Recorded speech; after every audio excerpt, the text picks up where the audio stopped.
শুনলেন যে গুরুদাসপুর এবং বড়াইগ্রাম এই আসনে জামাত ইসলামী আমাকে এমপি প্রার্থী হিসেবে ঘোষণা দিয়েছে।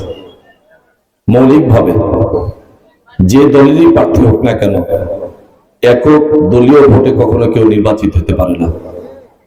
নির্বাচিত হতে হলে দল, মত, ধর্ম, বর্ণ নির্বিশেষে জেনারেল মানুষের একটা সাপোর্ট না হলে কেউ কখনো নির্বাচিত হয় না। এই জন্য আমি আপনাদের সামনে দাঁড়িয়েছি একটু দোয়ার জন্য। আমি উপজেলা পরিষদের ভাইস চেয়ারম্যান, আপনাদের পার্শ্ববর্তী বড়াইগ্রামে ছিলাম।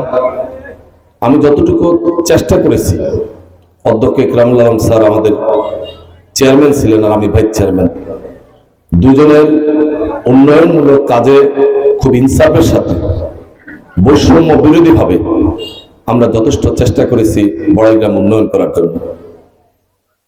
এবং একই ধারাবাহিকতায় আমি আপনাদের কাছে এই প্রতিশ্রুতি দিচ্ছি, কোনো ইমোশনাল বক্তব্য না, কোনো আবেগময় বক্তব্য না।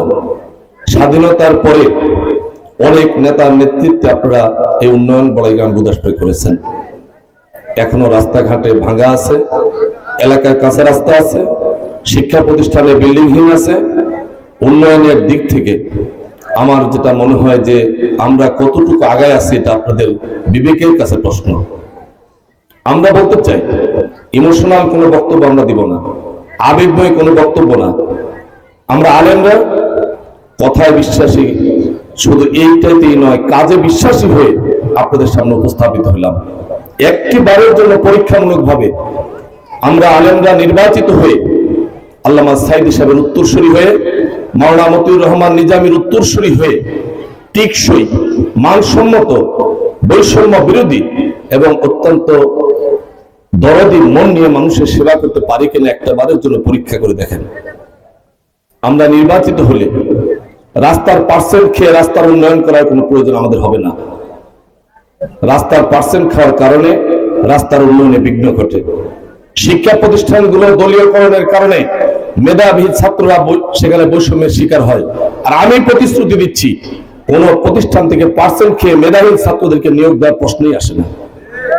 দরিদ্র, অসহায়, বিধবা, প্রতিবন্ধী এই সমস্ত মানুষগুলো মেম্বারদের দ্বারে দ্বারে টাকা নিয়ে ঘুরে বেড়ায়।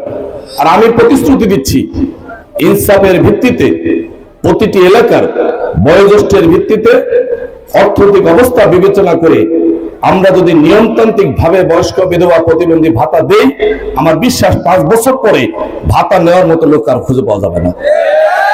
এই জন্য আমি আপনাদের কাছে প্রতিশ্রুতি দিতে চাই, একটিবারের জন্য আমাদেরকে নির্বাচিত করে একটু দেখেন না, আমরা কথায় নয় কাজে বাস্তবে বিশ্বাসী হয়ে এলাকার উন্নয়ন ঠিকভাবে করতে পারি কিনা, এই আহ্বানটুকু আপনাদের কাছে রাখছি। যদি উন্নয়ন ঠিকভাবে করতে না পারি, কথা এবং কাজে যদি মিল রাখতে না পারি, প্রতিশ্রুতি মোতাবেক যদি আপনাদের সেবা দিতে না পারি, 5 বছরের মেয়াদের পরে ডাস্টবিনে ফেলে দিবেন। আর যদি আমার যোগ্যতা, কথা এবং কাজের মাধ্যমে যদি আমি সকল উন্নয়ন প্রতিশ্রুতি আপনাদের সামনে উপস্থাপন যথার্থভাবে করতে পারি, আমার বিশ্বাস আমার চেয়ার আমার থেকে কেউ নিতে পারবে না। এজন্য আমি আপনাদের কাছে গতানুগতিক সমস্ত নেতৃত্বের চেয়ে ব্যতিক্রম নেতৃত্বের মাধ্যমে বড়াইগ্রাম এবং গুরুদাসপুরের উন্নয়নের প্রতিশ্রুতি দিয়ে আপনাদের সামনে দাঁড়িয়েছি।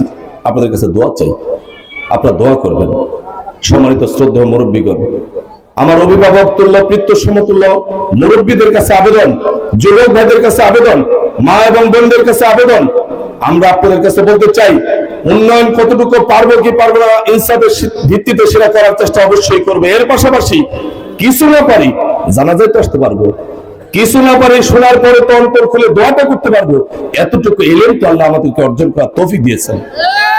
এজন্য আপনাদের কাছে সর্বোপরি এই আহ্বানটুকু, এই আবেদনটুকু, এই আফিলটুকু রেখে আমি আমার কথা এখানে শেষ করছি। দোয়া চাই, সবার জন্য দোয়া করি।